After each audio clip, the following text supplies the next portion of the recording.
Oui, merci beaucoup pour votre conférence, très intéressante. J'aimerais savoir si on peut considérer que le charivari cruel, c'est un peu qu'est-ce que le Ku Klux Klan faisait envers les Noirs oui. aux États-Unis. C'est sûr que à certains égards, le Ku Klux Klan ou le rituel d'ostracisme du Ku Klux Klan s'inspire de pratiques britanniques. Par contre, dans le cas du Ku Klux Klan, ce qu'on punit là, c'est pas, on n'applique pas une morale, on n'applique pas une morale populaire. C'est un geste raciste, c'est un geste d'ostracisme d'un individu, et même pas d'une communauté, d'un individu, quoique parfois c'est d'une communauté, mais on va chercher un individu pour effrayer la communauté. Mais il n'y a pas là, c'est pas une vieille tradition populaire, ça ne s'inscrit pas dans une vieille tradition populaire. Par contre, on a aux États-Unis le white capping, où là, les gens justement, sur cheval, montés sur cheval, s'abrillaient d'une cape blanche et allaient comme ça venger une femme maltraitée ou en faisant... Et là, vraiment, il y avait une espèce de morale populaire derrière tout ça. Pendant une cinquantaine d'années, le white capping aux États-Unis a prévalu. Dans le cas du rituel du Ku Klux Klan, disons que c'est plus un geste raciste qui n'a rien à voir avec la morale populaire. Le racisme, c'était pas un peu le refus de faire partie de la communauté? Parce que la communauté se définissait comme devant être blanche et ainsi de suite. Il n'y avait pas de connotation, non? Ben, ce que j'en sais, évidemment, je ne suis pas allé très loin dans ce que j'en sais, c'est que finalement, c'était souvent, les victimes du Ku Klux Klan, ce sont des Noirs. Oui. Ce sont des Noirs. Alors, le refus, c'est-à-dire le refus qui s'intègre à la communauté, vous allez me dire, oui, mais ils ne pouvaient pas faire... Exactement, c'était impossible. Bon, voilà. Alors, c'est ça. C'est plutôt du racisme exacerbé. Et puis,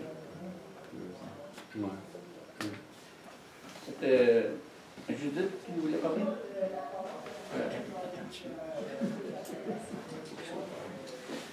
Je voudrais vous faire remarquer que je savais vaguement ce que c'était qu'un charivari. Je ne savais pas la virulence de cela, parce que la première fois que j'en ai rencontré dans la littérature adolescente en lisant un roman en anglais, c'est un roman par un autre, Hardy. Oui, exactement. Il y a une description fabuleuse d'un charivari dans Thomas Hardy. Voilà, c'est ça, ouais. The Mayor of Casterbridge. Ah, oui. Et il n'appelle pas un charivari, même pas un chivalry, il l'appelle un skimmington ride. Oui, c'est le skimmington. Oui, c'est ça. Mais ça semble avoir été partout où les Normands sont allés.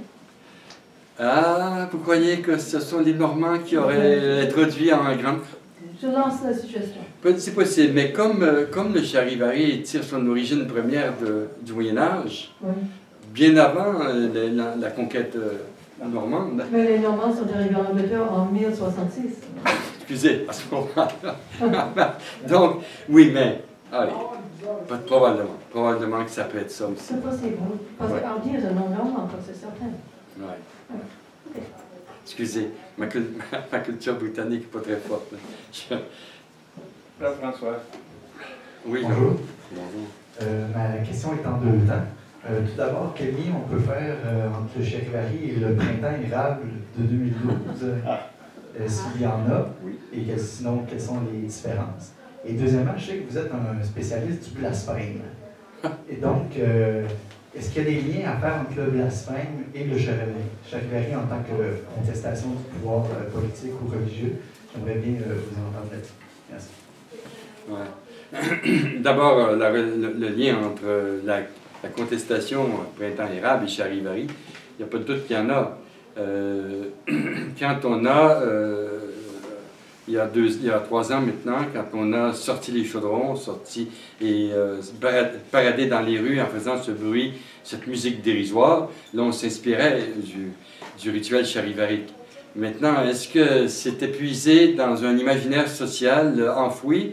ou si c'était ravivé par quelques-uns qui... Moi, je pense que c'est plutôt ravivé, parce que dans l'imaginaire social bien enfoui, là, il restait quasiment plus rien de réminiscence de cette vieille coutume populaire. Il reste que, en allant chercher les instruments de la cohue charivarique, on renouait avec une vieille tradition sans le savoir. Par contre, on a vu dans ces mois-là les journaux reproduire des historiens écrits dans les journaux pour citer tel et... Moi, j'avais déjà écrit quelques articles, donc citer mes articles pour montrer ce qu'avaient été les charivaris du 19e siècle comparativement aux pratiques qui commençaient à avoir cours dans les rues de Montréal. Charivari, blasphème.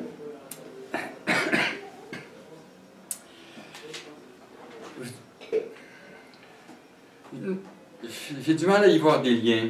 C'est-à-dire que c'est sûr que le blasphème comme tel est une contestation symbolique d'un pouvoir social que l'Église s'est dotée, que la religion a occupé dans notre société. Tandis que le charivari, lui, quand il conteste le pouvoir de l'Église de marier, c'est quand même peu par rapport à l'ensemble des cibles visées par le charivari. Le charivari ne vise pas que le remariage. Et quand il vise le remariage, souvent derrière le remariage, il vise quelque chose qu'on ignore. Par exemple, un deuil pas suffisamment respecté,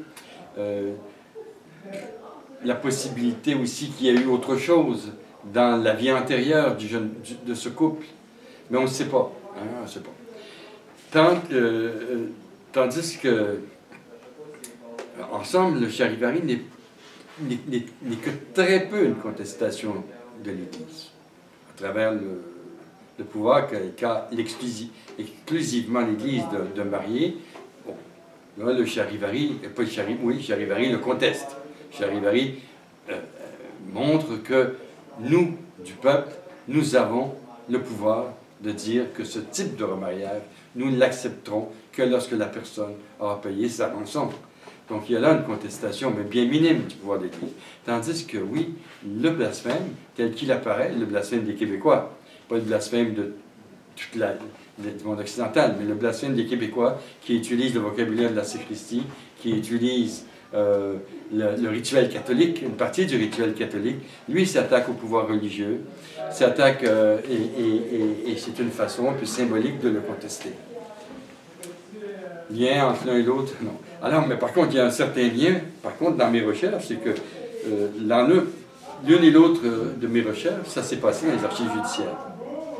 Et en recherchant le blasphème, j'avais aussi l'œil sur le charivari. Alors, je cherchais à la fois tout ça, qui fait que ça m'a permis de faire 2 études.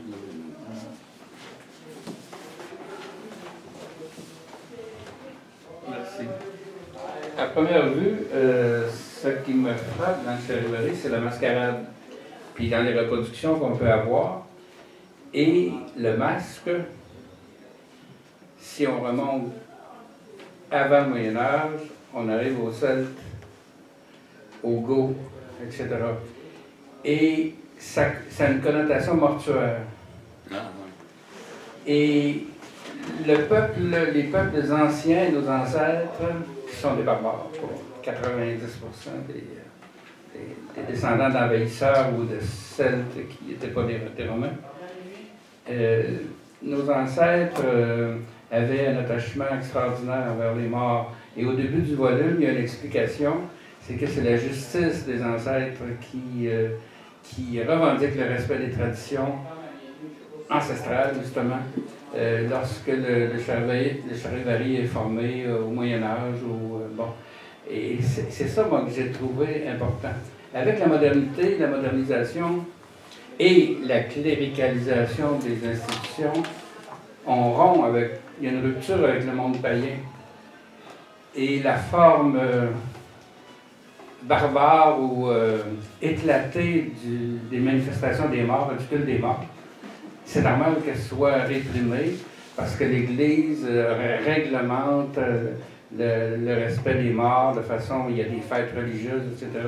Fait que c'est comme ça, moi, je percevrais la disparition charivari c'est un effet anti-païen de la modernité appuyée par la cléricalisation de notre société. Ah, je n'arriverai pas à commenter, moi, cette question. Mais Judith, tu as un mot vous voudrez ajouter quelque chose? Je pense que vraiment, en parlant de barbarisme et de tradition païenne, etc., oublie le Halloween. Oui, je pense à ça. Ah. Et que quand j'étais enfant, le Halloween était un événement tout à fait folklorique, sans rien de commercial, de préparé dans les magasins ni rien. On sortait en journée, habillé de papier dans les routes rurales en Ontario, et on criait devant les portes « Shell out, shell out !» C'était très vulgaire, « Donnez, donnez !» Parce que et ma mère m'avait expliqué qu'autrefois, les adolescents sortaient ces soirs-là et mettaient le feu au mur de foin et demandaient qu'on leur donne à boire, à manger, ou casser les fenêtres.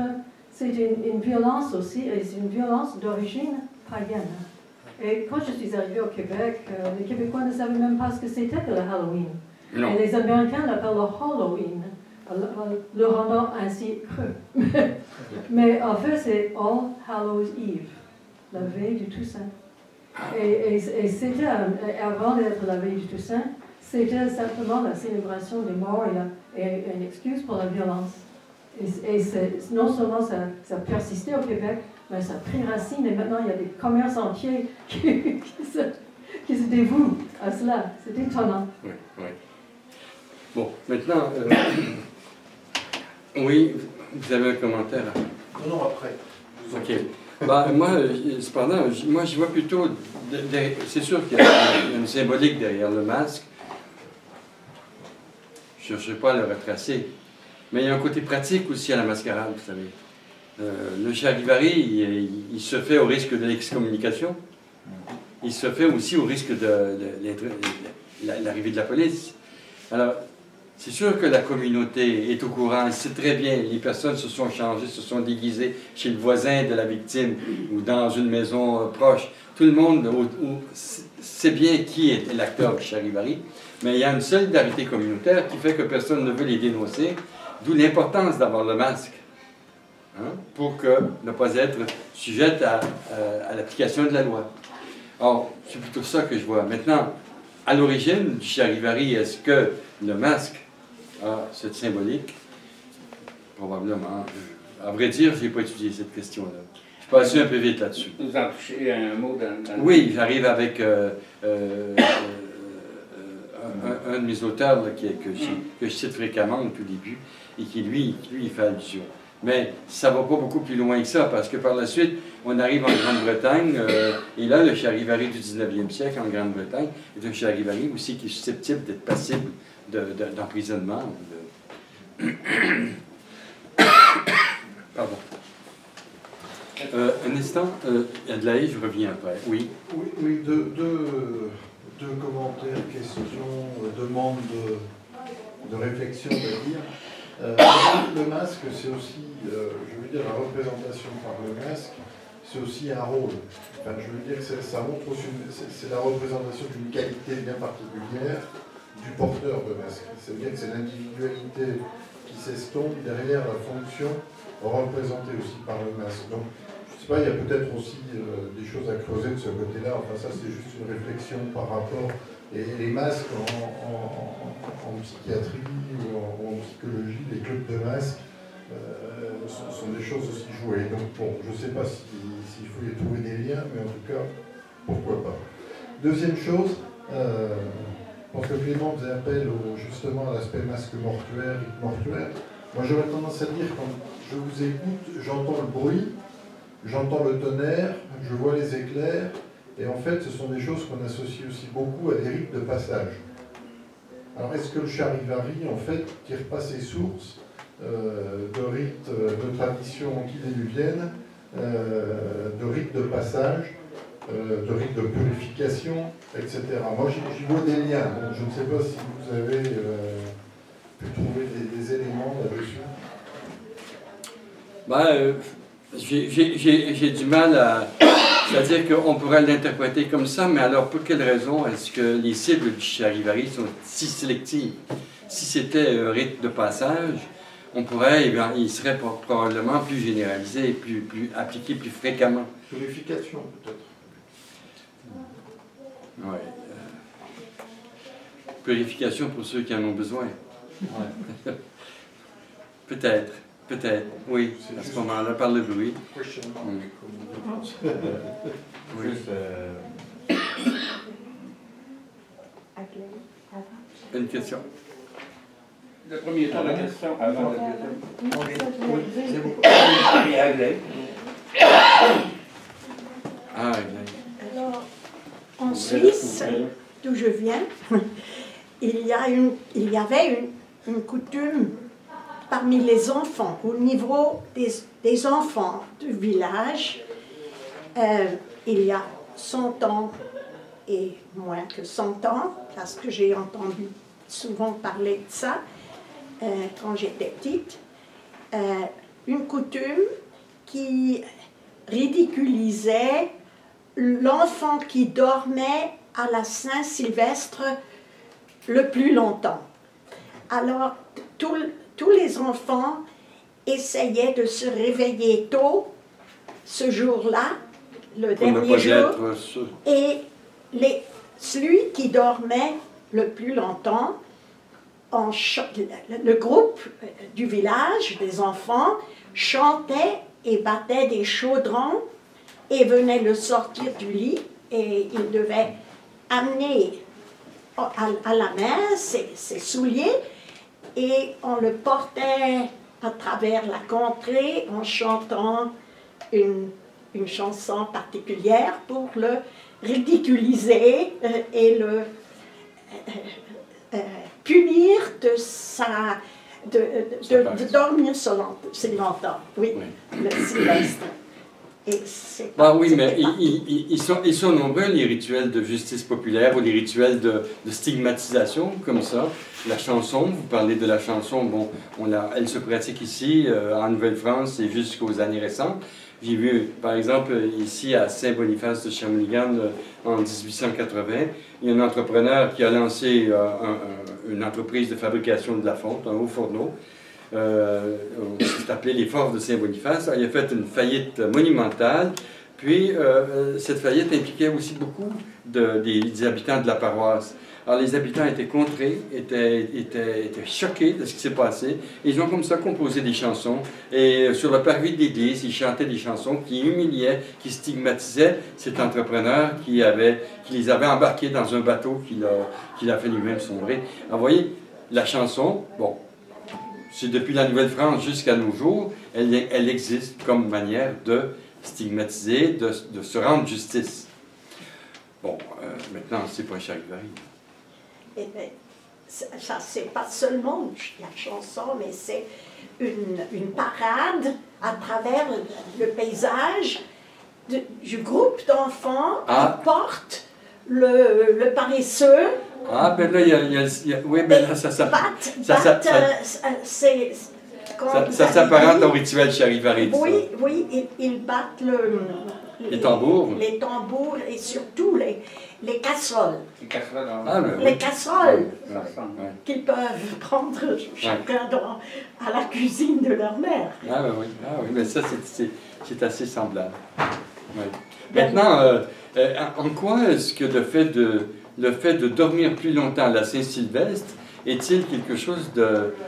C'est pour punir la paresse qui est, n'est-ce pas, la vertu, c'est de se lever tôt pour les paysans, pour les enfants de paysans surtout aussi. Ce sont eux qui vont traire les vaches et commencer le travail. C'est de rappeler à chacun qu'il faut être à l'heure au travail et qu'il faut se lever. Et là, ce vieux rituel, vieux rituel populaire, est là pour rappeler à chacun que c'est pas sans conséquence si on reste au lit au lieu de travailler. J'aimerais ajouter, Judith, à ta question à propos de l'influence normande, peut-être, en Grande-Bretagne. Je pense que le Charivari a pu être diffusé dans les différentes cultures européennes depuis le Moyen-Âge par probablement beaucoup de canaux. Est-ce que les Normands On le trouve par exemple dans les Pays-Bas, on le retrouve en Espagne, on le retrouve dans les pays bulgares, on le retrouve évidemment oui, j'accepte cela, je suis d'accord avec ça, sauf que il est possible qu'en Angleterre, ce soit acheminé par l'arrivée des Normands. Pardon? Il se peut que c'est l'arrivée des Normands en Angleterre qui ont transmis cela à la culture anglophone. L'introduit là. Oui, mais pour le reste de l'Europe, je suis tout à fait d'accord avec vous. Oui. C'est possible. Et je pense que le charivari, j'ai pu le montrer pour le cas du Québec, quand il est introduit dans une culture, il prend les formes. Il prend des formes de cette culture et là se renouvelle. Si bien que le charivari anglais, il est multiforme. On le trouve sous une forme dans le pays de Galles, sous une autre forme en Écosse, sous une autre forme en Angleterre, et même plusieurs formes concurrentielles. Oui, dans le sud des États-Unis comme chivalry. Bon, ouais. Voilà. Alors, c'est ça, il est adapté, il évolue comme ça dans la culture anglaise. Oui, j'aimerais revenir sur ce que monsieur a apporté tantôt, le rite de passage, le charivari plaisanterie.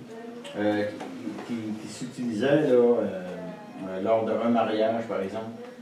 Est-ce qu'actuellement, une réminiscence de ce rite-là ne serait pas ce qu'on appelle les enterrements de vie de garçon que l'on voit là, actuellement dans notre société, qui est un peu comme, je dirais, un rite de passage où on présente un jeune, on le présente à la société dans des situations ridicules. On le ridiculise un peu partout là, dans la ville. Maintenant, il fait faire des niaiseries, toutes sortes d'affaires auxquelles il se plie pour souligner le fait qu'il se marie. Oui, ça c'est un véritable rituel de passage parce que c'est sans exclusivité. C'est le jeune couple qui est soumis au rituel de l'enterrement de vie de garçon. La pratique, elle est britannique. On la retrouve, elle arrive très tardivement dans notre culture, après la Deuxième Guerre mondiale. On va apparaître l'enterrement de vie de garçon. Elle est moins fréquente aujourd'hui, elle existe, elle subsiste, elle est moins fréquente, elle a déjà été assez fréquente dans les années 1955-60, dans le village d'où je viens, Saint-Tite pour ne pas le nommer. C'était très fréquent de voir comme ça un homme attaché dans une charrette et promené dans les rues de la ville et ridiculisé avant d'aller boire. Mais ça existait dans la culture britannique. Il y a un auteur qui a abondamment traité de cette question-là et qui est cité d'ailleurs dans mon livre. Oui, moi je suis de ville de la ville au Saguenay. Ce rituel-là aussi, dans les années 60, c'était en vigueur. Ben, ça, effectivement, on pourrait le considérer comme un rite de passage. Ça va terminer. Oui, donc la conclusion, si vous en avez une. Oh non, ma conclusion, c'est plutôt des remerciements que je vais vous adresser. J'ai apprécié d'abord votre audition, votre écoute. Je sentais que vous étiez là et j'ai apprécié aussi vos questions. Et je vous remercie encore, Clément, de m'avoir donné l'occasion de présenter ma recherche. Alors, merci beaucoup. Merci beaucoup.